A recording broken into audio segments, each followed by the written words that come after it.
हो भौजी? अरे हई चोली बहरी पसर ले बाड़ू काहे हो? अरे देवर बबुआ ई का कहतनी हटी होने जाई होने होले खेले भागी यहां से। ई लइका देख के पगला जइया सा। आवा ना हमरा गानवा में सुन ल, चोली के बारे में का सुनावत तनी सुन ल तनी। अच्छा ठीक बा सुनाई हम सुनतनी। तेरा रिकॉर्डिंग स्टूडियो मीरगंज। फागुन में चोली चोरी भइल फागुन में चोली चोरी भइल फागुन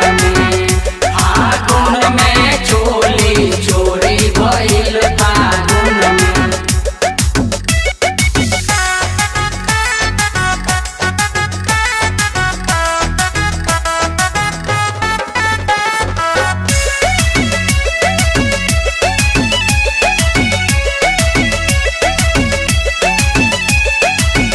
राते रहुए अनार पा गईले सुतार ना जननी देवर हकी नौकाई यार फागुन में चोली चोरी भइल फागुन में चोली चोरी भइल फागुन में चोली चोरी भइल फागुन में चोली चोरी भइल फागुन में।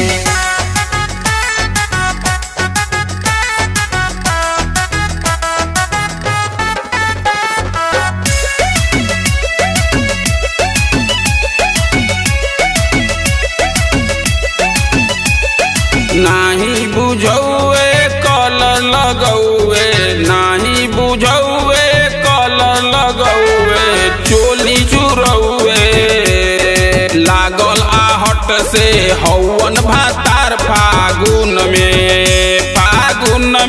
चोली चोरी भइल फागुन में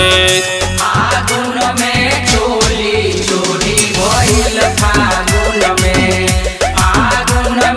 चोली चोरी भइल फागुन में।